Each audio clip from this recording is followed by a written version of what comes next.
Paramashivoham Om Nithyananda Paramashivoham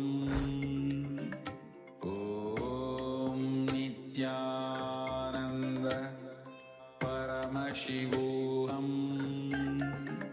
Om Nithyananda Paramashivoham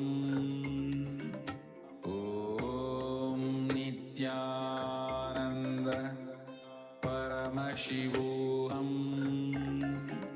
Om Nithyananda Paramashivoham.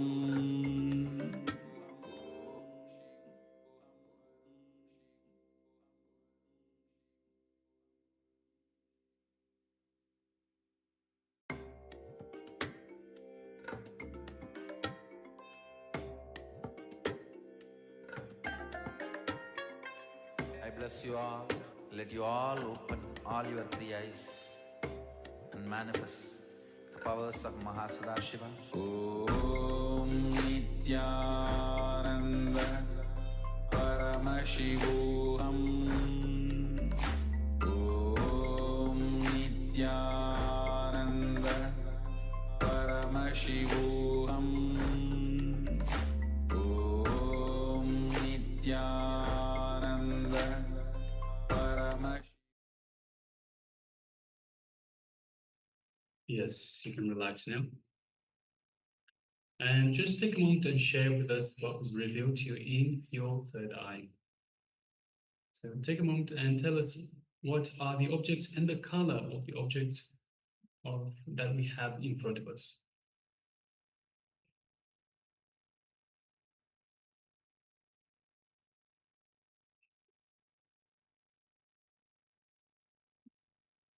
So we have in front of us a number of objects for this power manifestation.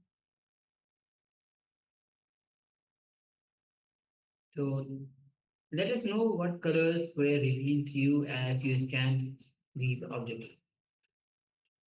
We already have class here who has shared us green, red, yellow, and blue. Yes. All right. Thank you for Thank you sharing. for sharing.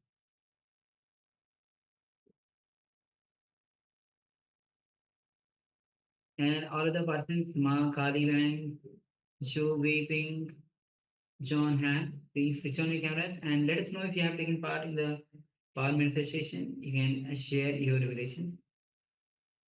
Yes, Ma Agamapriya shares brown, green, and white. Yes, thank you very much for sharing, Ma.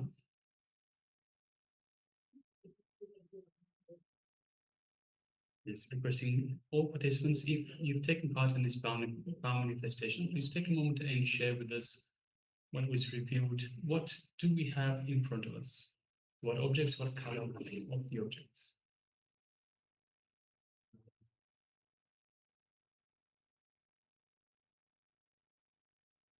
So shortly we'll be moving on to the verification stage. Yes, one by one we'll be showing you the objects which we have in front of us for this power manifestation.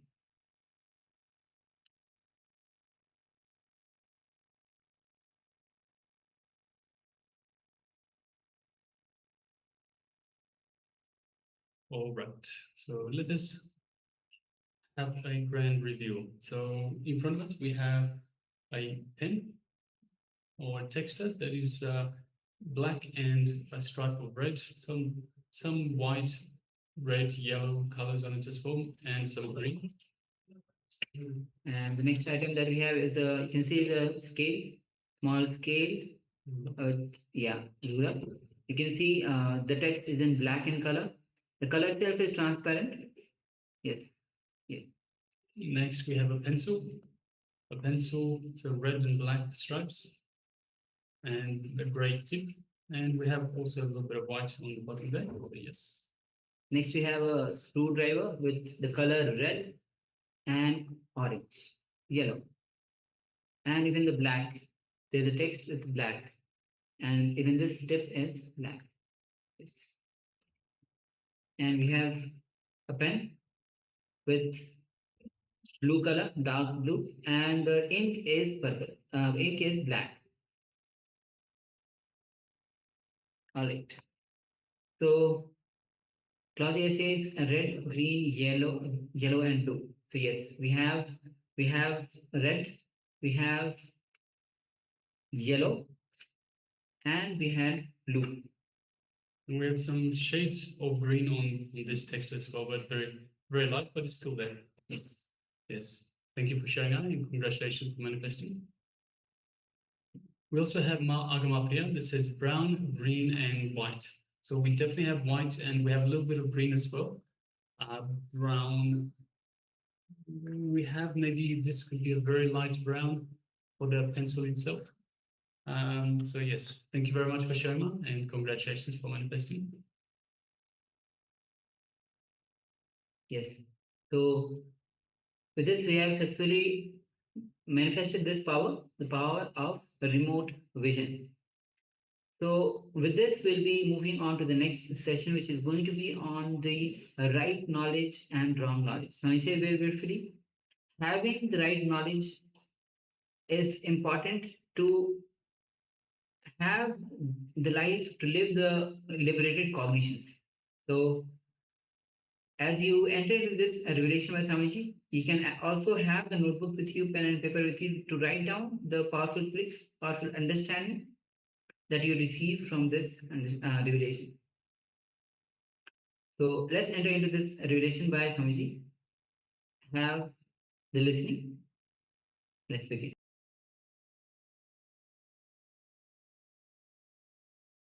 Now let us start how to clean that state, how to remove the clutching with your thought patterns, how to remove the identification with your thought patterns.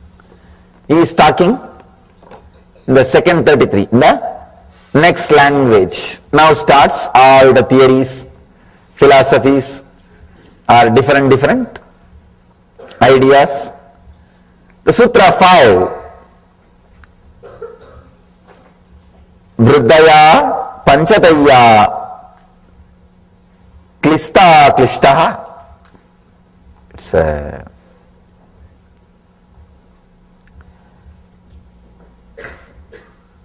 wonderful sutra. Vriddaya Panchataya Taya Klishta Klishtaha. Let me translate. The modifications of the mind are 5. They can be either a source of anguish or of non-anguish. They can be source of suffering or joy. He says, now he's coming to theories. He says, the mental pattern is 5-fold.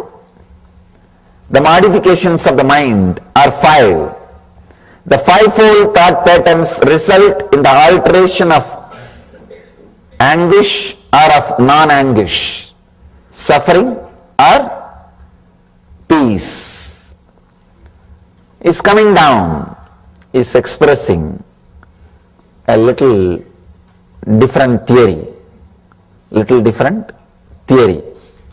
He says, mind consists of 5-fold thought patterns. Now he's agreeing to your level. But when you say, no, this is there, that is there, clean it. Many times people come to me and say, Swamiji, I have all these problems, which meditation I should practice? I tell them, you yourself are diagnosed or you want me to diagnose you? Very rarely people surrendering. No, Swamiji, you diagnose and tell me what should I do. Then I tell them, you are on the right track. If you yourself are diagnosed, then nothing can be done. Even if I say this problem doesn't exist, please just come out. The simple technique is enough. You say, no, you don't know, only I know. Only I know. Big problem. And they have a set of ideas. They say, no, I have this problem, I have that problem, I have that problem, I have that problem. You don't know. Few years ago, I used to have outbursts. Now it is not there regularly, but once in a while I get. how they develop theories. And very difficult. The most difficult thing in the path of enlightenment is making the person trust that he is qualified for enlightenment. Nothing else is so difficult. Making him renounce the wealth, renounce the name and fame, renounce the power, prestige, all these things are not big job at all, because that gives so much of torture. Naturally people renounce.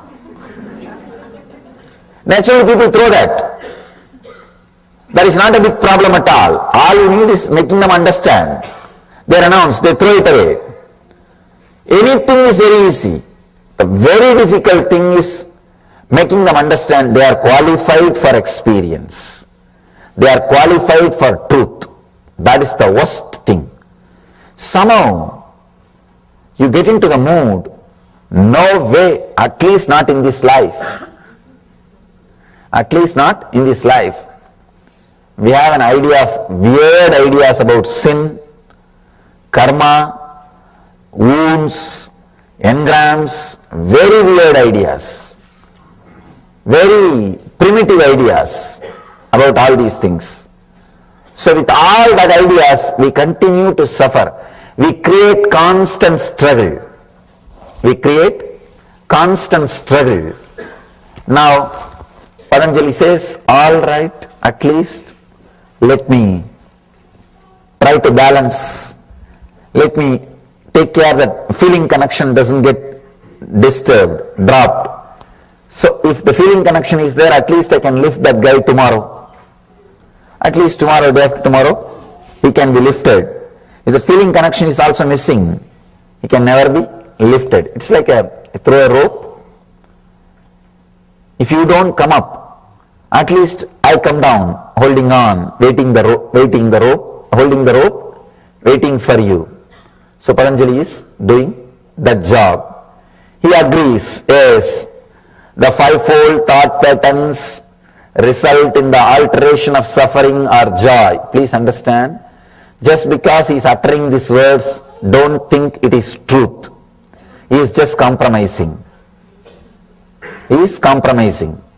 Even now, if I am given a choice, if I am allowed to say, I'll say he is compromising. He is just telling you, okay, what can be done? At least listen to this.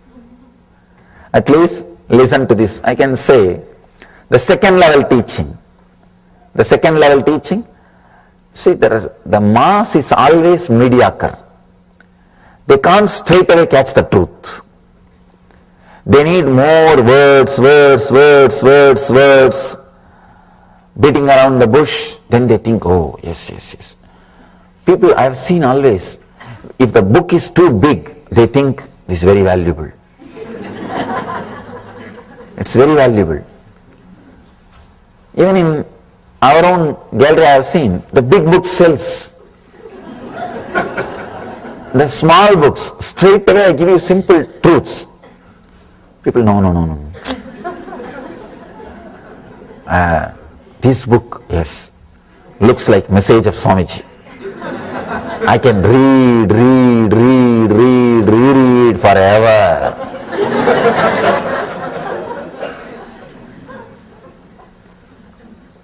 When you have a lot of material, your ego feels satisfied.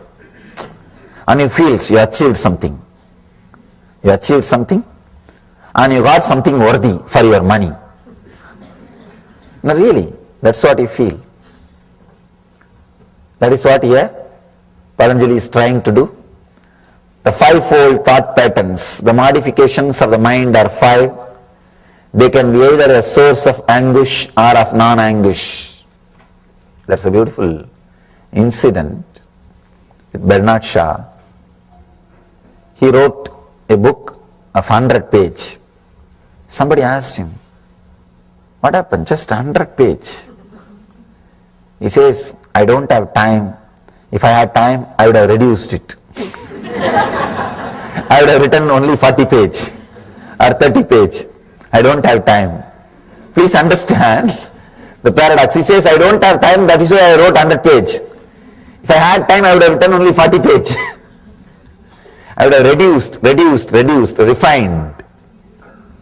Only when you don't have that much of patience, time or energy, you go on elaborating. I know Patanjali had intelligence, no doubt, but the disciples did not have intelligence. The disciples, I know what would have been the scene when Patanjali says, mind is not a thing, it is an action, just stop it. You would have been about to get up. And disciples said, no, that is not the thing. I have tried many years. I have been with some other gurus, some other teachers, some other masters. I have been to this class, that class, this, that.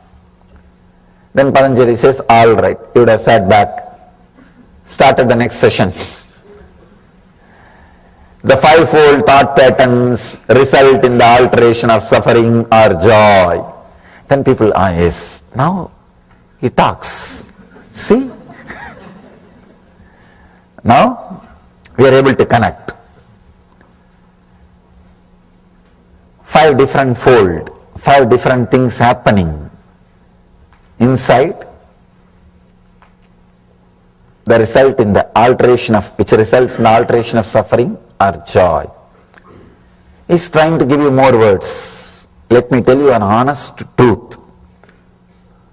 All the answers are only diverting you from the question, never attending the question, including the answers I give.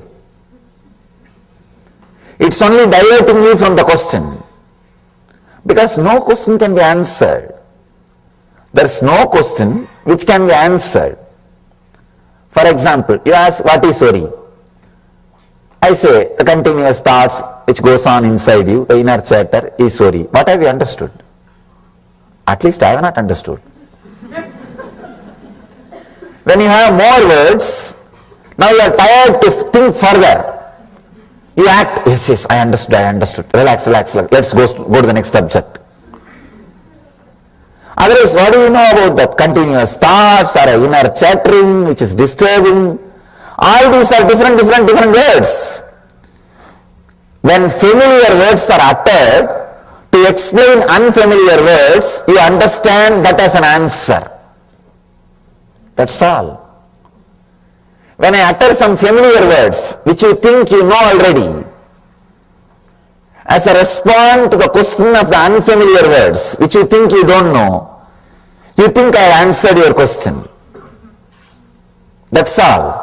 Otherwise, there is no question which can be answered.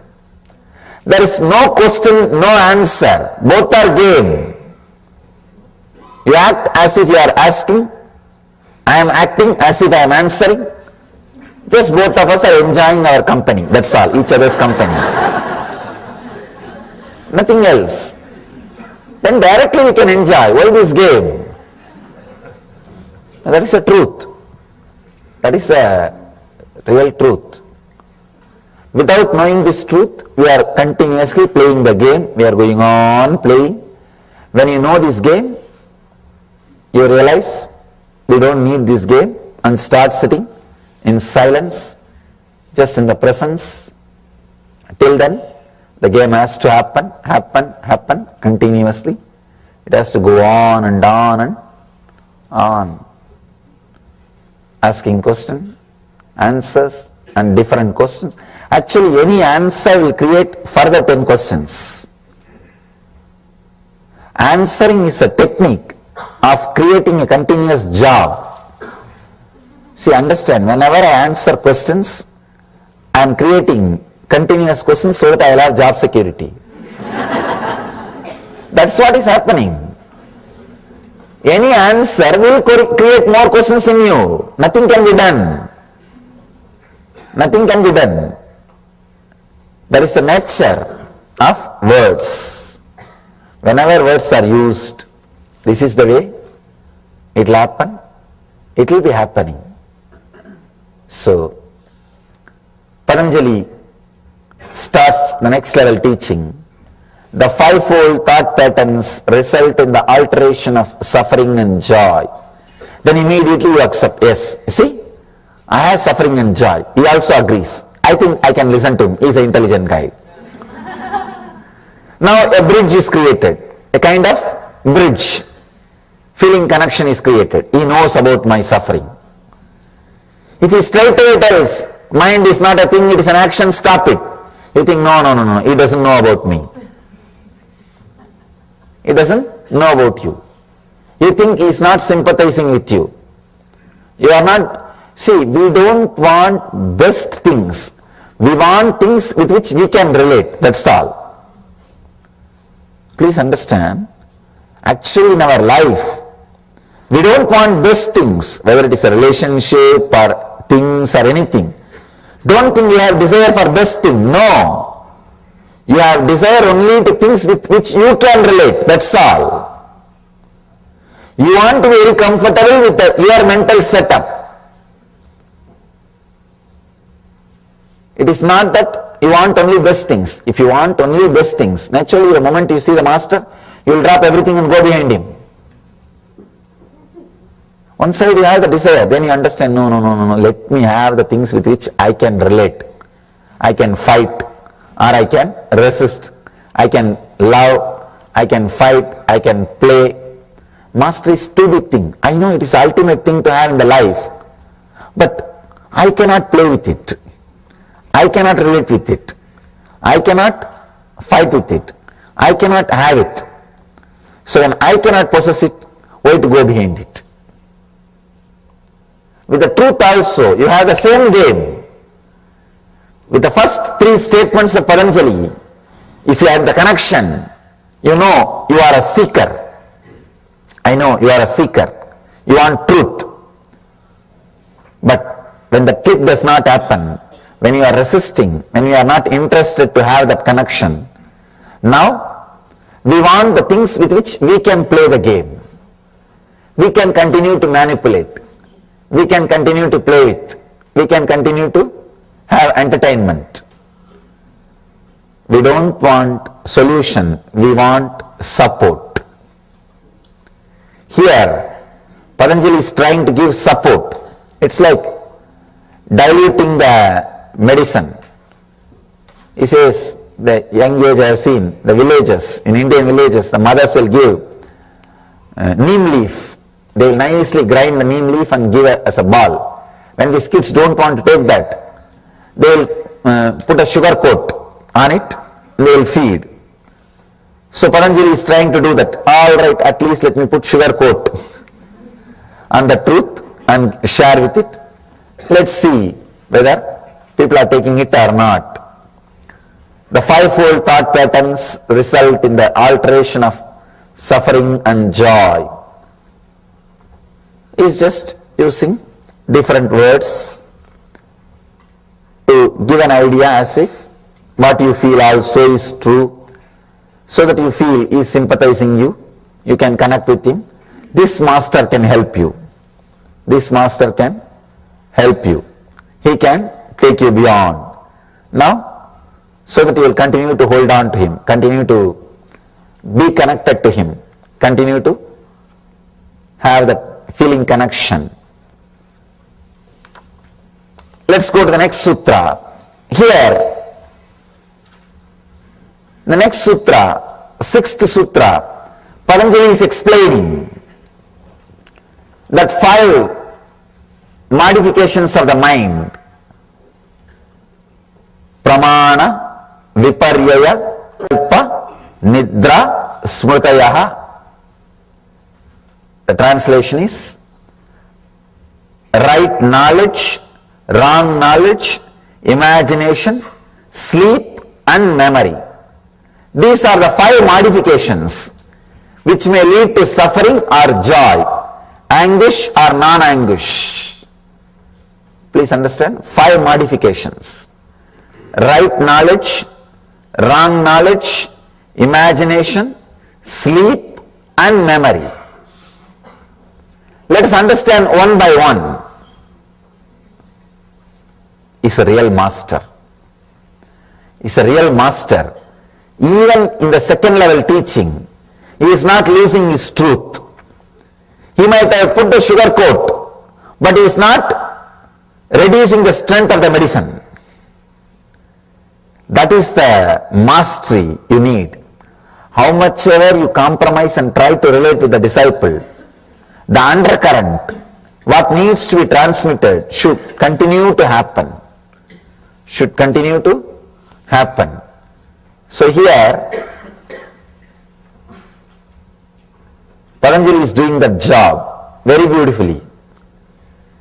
He says, right knowledge. First thing he says, which can lead to suffering or joy, first thing is right knowledge. You may think. Right knowledge is also binding, he says. Yes, it is binding. Many times, even though it is right knowledge, even then, it's a mind. Even though it's right knowledge, it's a mind. Going beyond right knowledge and wrong knowledge, that is enlightenment. Even the right knowledge is bondage. There is a beautiful story by Ramakrishna.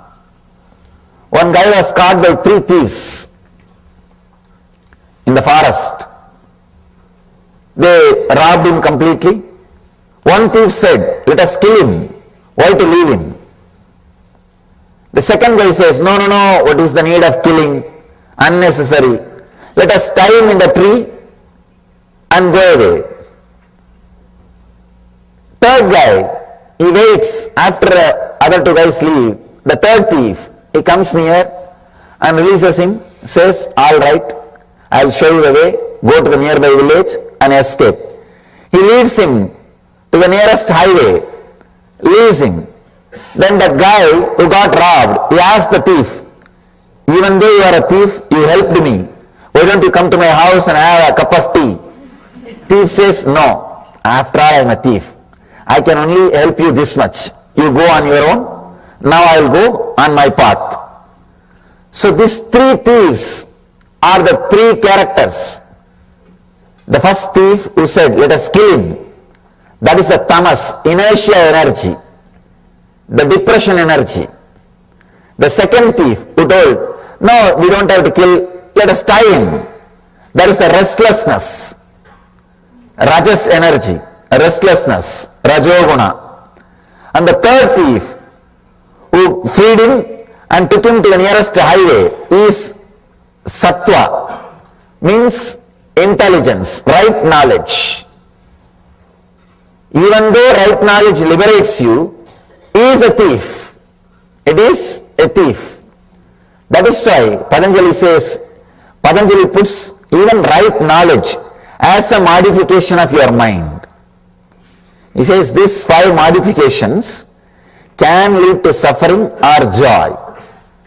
Even if it leads to joy, it is not enlightenment. Please understand. He says only it can lead to suffering or joy. It cannot lead you to enlightenment. It can lead you to only suffering or joy. One thing with the right knowledge, one good thing with the right knowledge is, it's like it can liberate you. It can take you to a space, you can be free once for all. Like the third thief. He takes you and shows you the way, leaves you in the nearby highway, says, I cannot come further, I am going on my way, you please go on your own way. He can do that much, even without this. This is also compromising. So he says, right knowledge. Second thing is wrong knowledge. Wrong knowledge, all of us know. Whatever we have, we don't have to say, no.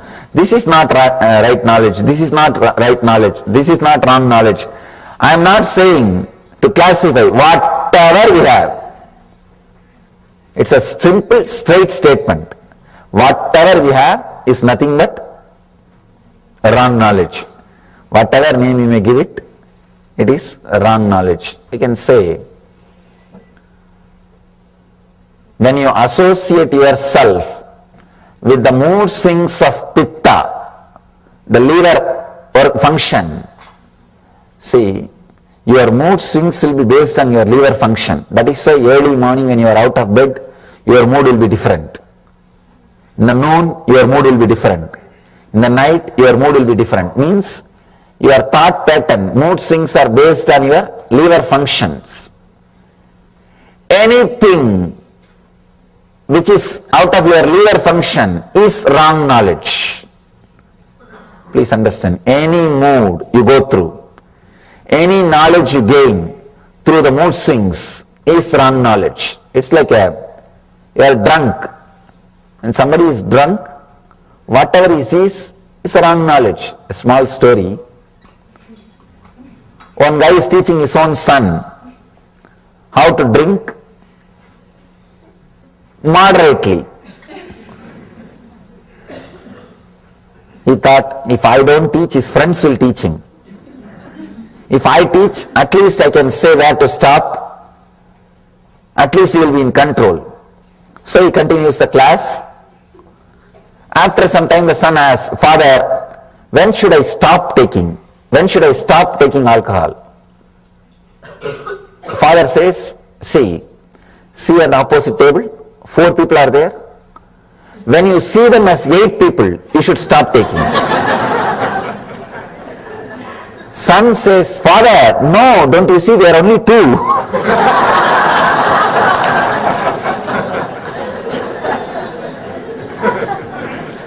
So anything based on your pitta, means liver function, is wrong knowledge. See, that is why when you want the food, your feeling idea about food is different. After you finished eating, suddenly your mood, your idea about food is different. Same way with the lust. When you want the experience, your idea about the other person, your idea about the beauty, your idea about lust, everything is different. When you are finished, suddenly the idea about the other person, idea about the lust, idea about the act, everything is different. So knowledge based on your body hormones, same way taste, food or physical touch or anything, before having, your idea is different. After having, idea is different.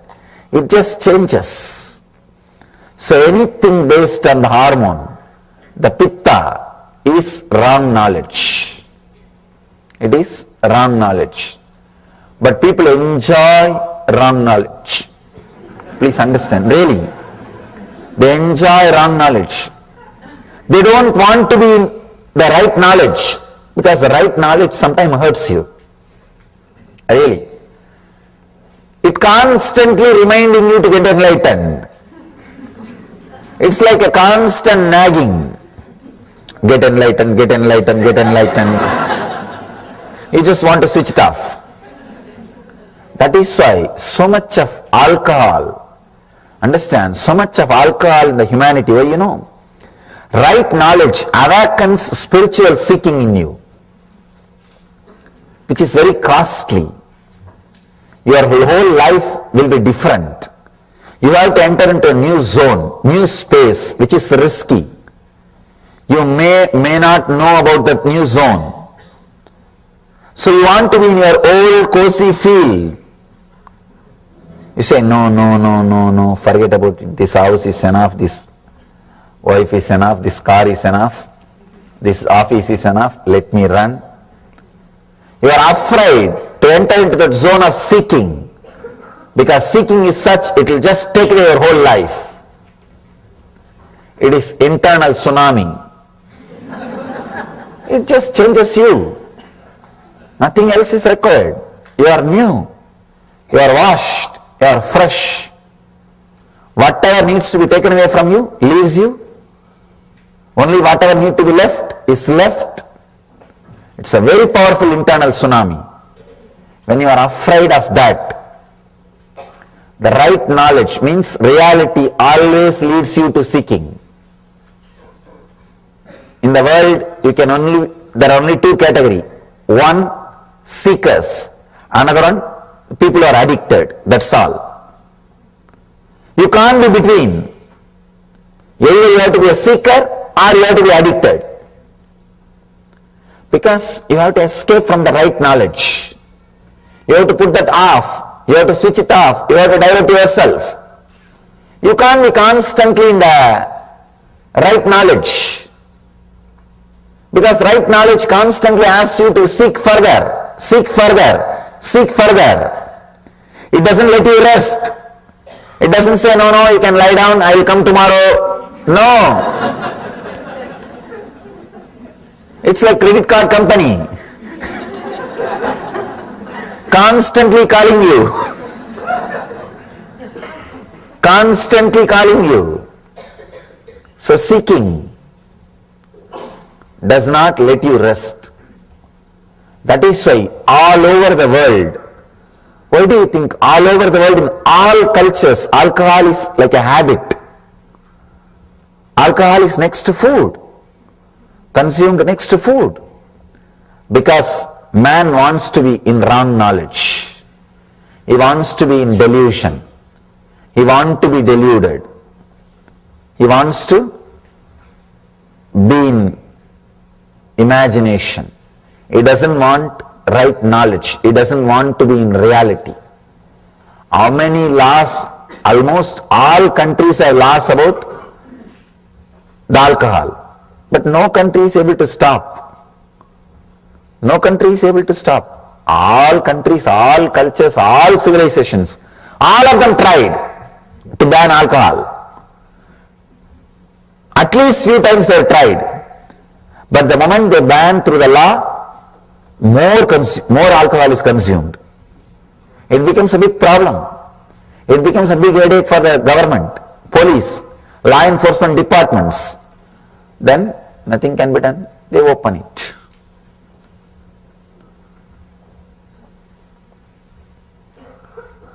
There is only one thing which can liberate human beings from alcohol. That is encouraging spiritual seeking. Just like we have so many insurances, we should create one more insurance. If you are doing spiritual seeking and lose something, they are insured. If a civilization can ensure spiritual seeking, if civilization can give you assurance, be a spiritual seeker, you will not lose anything. Our civilization, society setup is created in that way. In India they tried. In India they tried, and the experiment was really successful. The experiment was really successful. If you are a seeker, you will never lose anything in that society. Anything in that society. In my case, I lived cream of my life is youth. Between 17 to 25, I neither studied nor worked for the society. If I was in any other country, I would have been put in the homeless asylum, homeless shelter, or mad people asylum.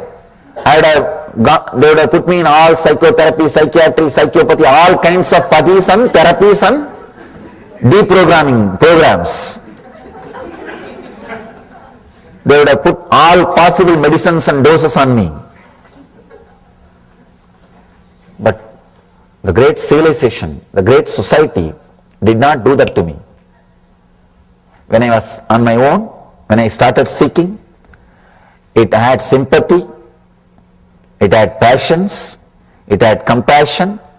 Apart from that, it gave me food, shelter, clothes, everything with respect.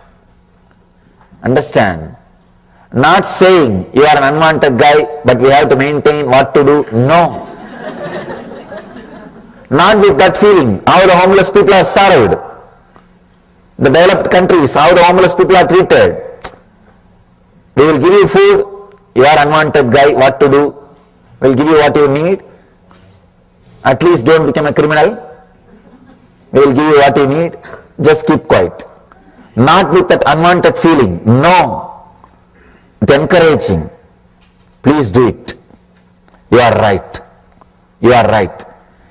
Anywhere, if I am given food without they touching my feet, I am not supposed to accept. And that is the way I lived. Understand? You can't imagine giving food to a homeless guy and touching his feet with respect. Can you imagine? No. You can't imagine.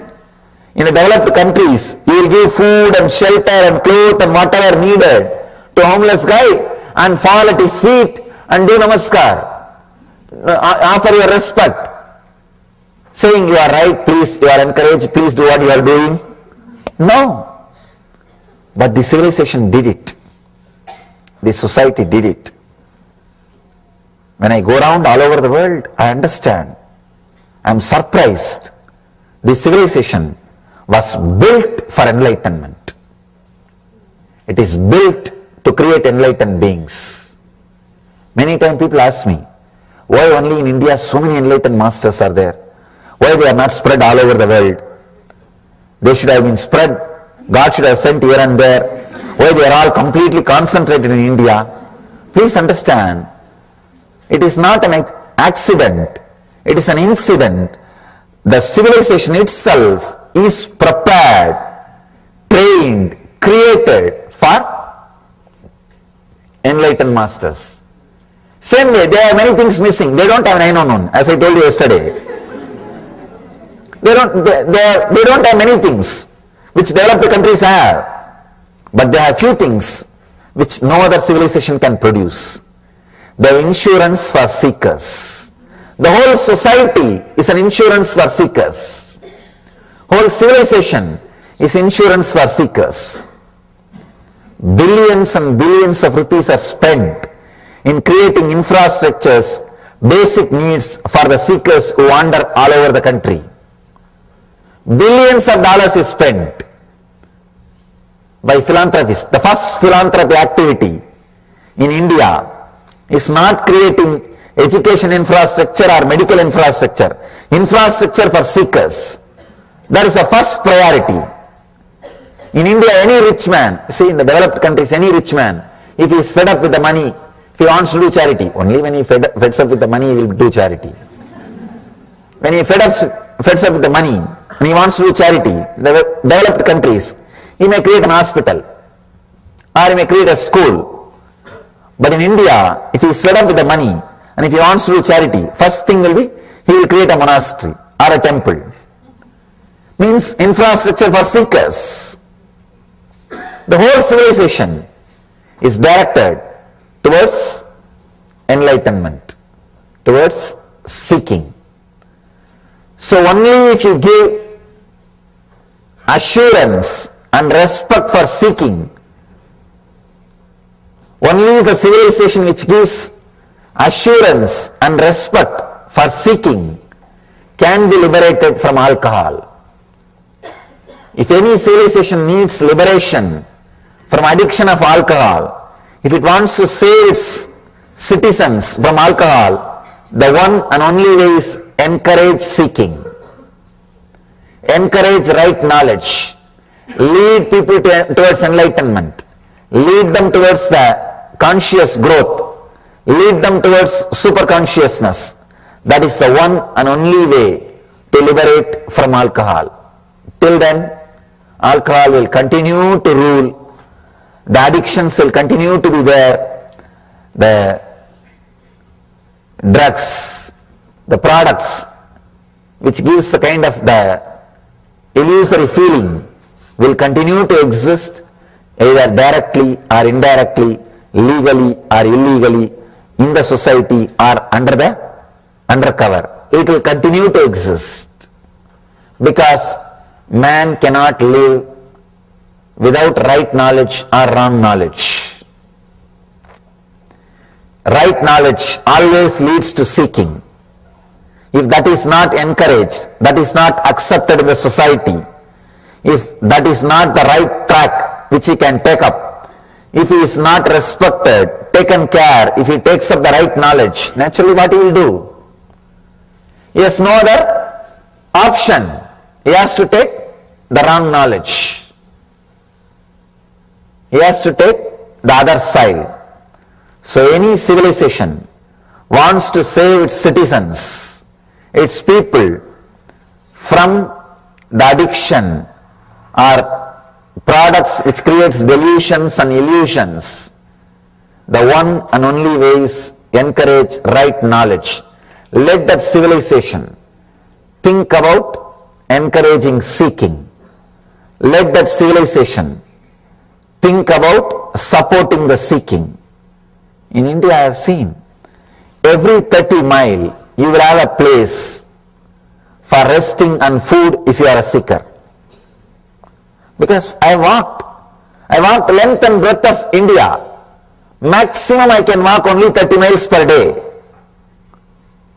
So I have to rest. I have always found a temple or a monastery where I can rest. I am respected, supported just because I am a seeker. No other qualification. No ID card is required. In India there is no social security number.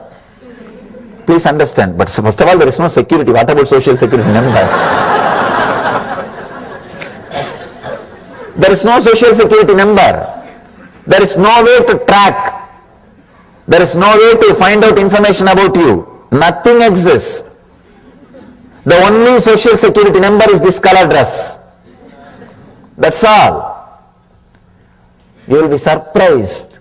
Even in the train, government trains, the government officials who are supposed to take care that whether TTs, ticket checkers, will not ask for a ticket. If you are wearing this cloth, I am giving you some tips to travel in India.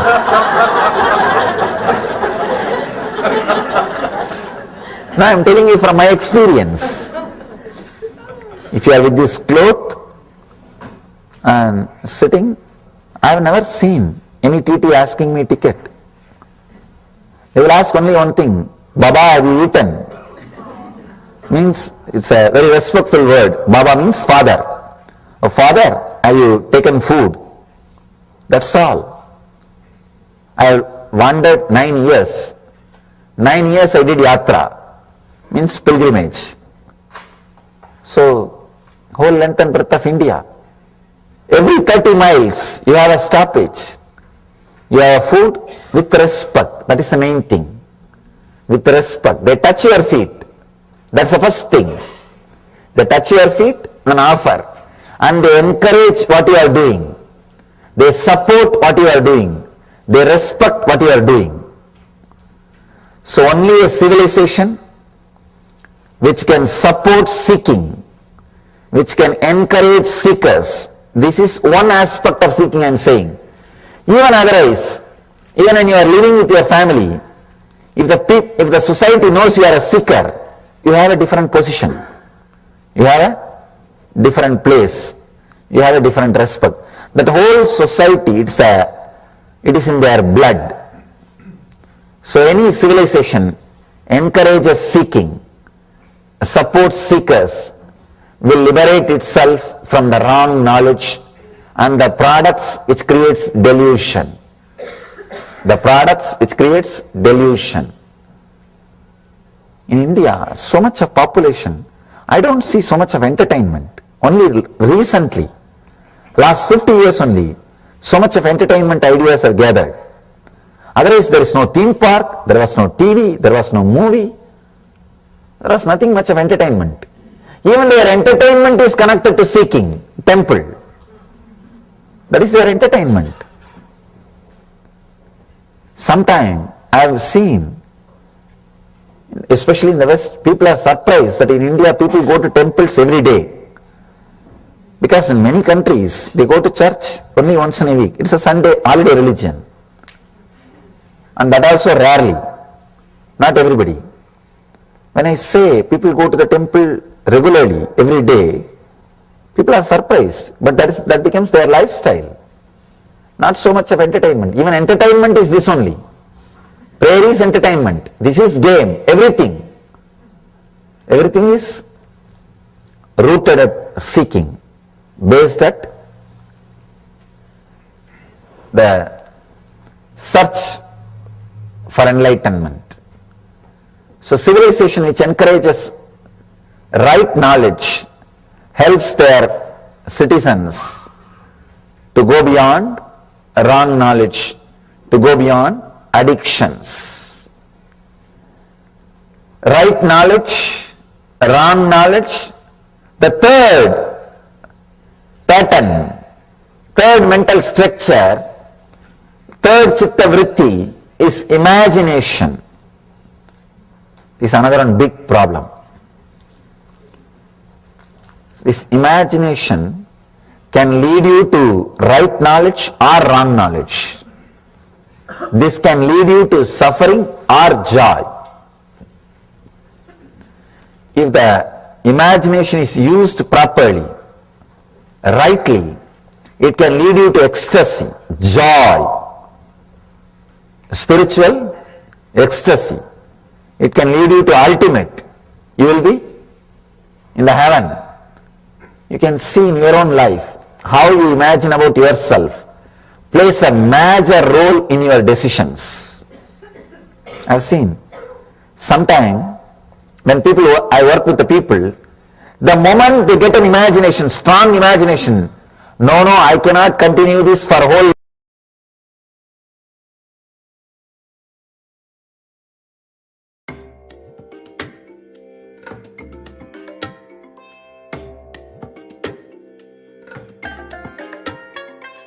I bless you all. Let you all open all your three eyes and manifest the powers of Mahasadashiva. Om Nithyananda Paramashivoham. Om Nithyananda Paramashivoham. Om Nithyananda. Yes. Then all of you. And Swami shares how the right knowledge, wrong knowledge. Swami shares very beautifully why right knowledge is very much required. And Swami shares very beautifully that without right knowledge or wrong knowledge, human beings cannot live. So right knowledge leads to the seeking. And if one is not in alignment with the right knowledge, automatically he falls into the wrong knowledge, leading to the addictions, various kinds of addictions and abuses that you're going through, that suffering through the wrong knowledge. So society based on the right knowledge leads to the suffering. So he shares his example of how when he was wondering during his seeking period, how the society itself was built on the right knowledge, how he was supported. So with this, let's move on to the meditation technique. Meditation technique on Humkara. This is the Humkara meditation. So please come to the space of listening, and because it's a meditation, it's going to be a it needs your engagement, it needs your involvement. So please come to the space of listening, and also find a place where you can comfortably perform this meditation, because we'll be making sound. So make sure that your neighbors are not disturbed and you are in a place where you can actually comfortably perform this meditation. And before that, we have Ma Ning who has joined us. Nithyananda. We have Ma Wave and me who has joined us. Yes, Nithyananda. All right. So with this, let's move on to the meditation technique. Make sure that you're giving your full involvement and full participation. All right. So let's enter into this meditation, Humkara meditation. Please understand, a simple technique, very powerful technique. Let me describe the technique. The night time before going to sleep, sit on your bed, switch off the light, be in a relaxed way, sit in a relaxed way. You should chant, create H-O-O sound, Hoo, not loudly, internally. Visualize that sound is getting ringing, filling your whole being, and create internally. Maybe little sound will come out. You can't keep completely silent when you chant, but it should fill you. I'm not saying chant as loudly as possible. I am saying chant as intensely as possible.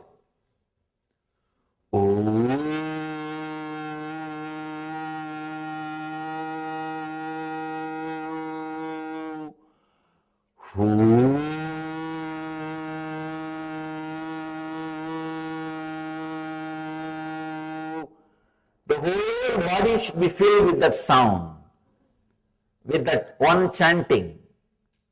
I am not saying loudly, I am saying intensely. Do this just for 8 to 10 minutes, very intensely. And relax. You will see, you will be alive, aware, even during your sleep. When you are out of sleep, you will be fresh. You will be jumping out of your bed. Your walk from your bed to the bathroom will be a dance. It will not be just walk. It will be ecstatic dance. You will be fresh. It's a very powerful technique to move from sleep to samadhi, sleep to superconscious state. It's from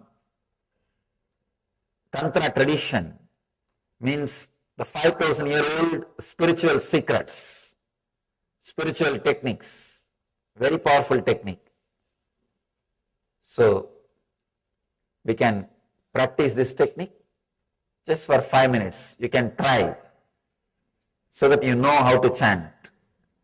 Close your eyes and internalize. Let it internally be chanted inside.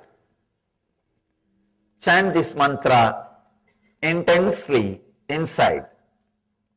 Close your eyes and chant the Homkara mantra inside.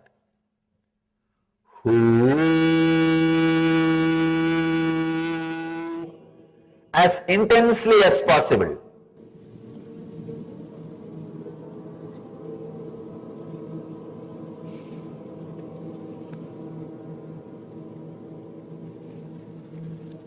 Very intensely.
Stop.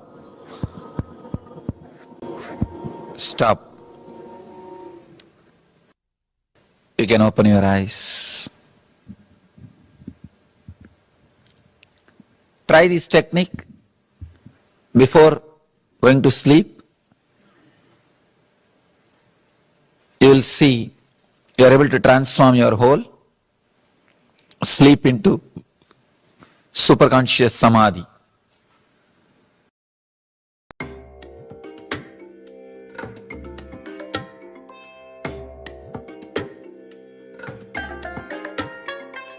I bless you all. Let you all open all your three eyes and manifest the powers of Mahasadashiva. Om Nithyananda Paramashivoham.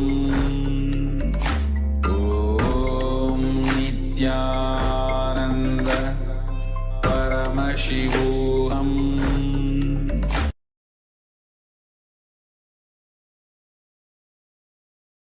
Yes, Nithyananda, all of you. So, as Swami says, do this meditation just before going to the sleep. The very powerful meditation, the Humkara sound, making the H-O-O, Humkara sound. All right. Yes, so next let's move into the power manifestation once again. And again, today's power manifestation is about remote vision. So once again, we have a number of items in front of us. So we request participants to scan the objects and the color of the objects. So identify the objects that are in front of the acharyas ourselves. Okay, so let us sit comfortably with the head, neck, and spine in a straight line. Let us close our eyes. And just take a moment and breathe in and out deeply and long, deep breaths. Yeah. So let us just breathe in and breathe out. And breathe in and breathe out. And one more. Let's breathe in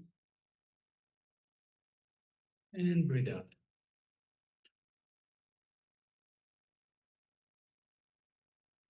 And now let us move our gaze to our inner space.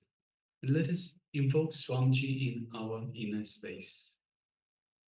Just remembering Swamiji in the inner space, in the Ananda Gandha region, just below the heart center, invokes the Master in our inner space.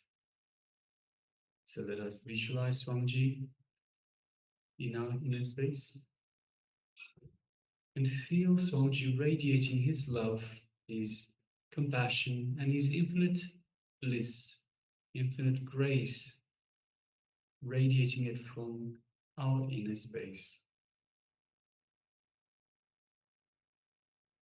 Let us just feel the warmth. Let's just enjoy this bliss, this love and compassion. Let us feel the energy, Swamiji's energy, throughout our entire body.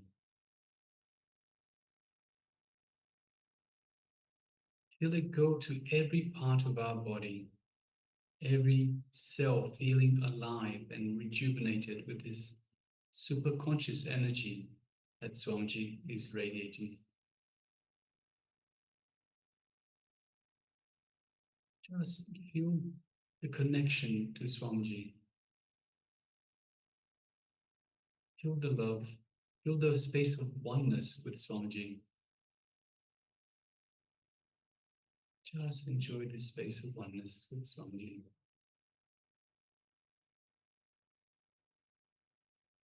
It is from this space of oneness that we manifest the powers. Now let us move our gaze gently to the third eye, just between the eyebrows. And let us look through our third eye into Swamiji's third eye.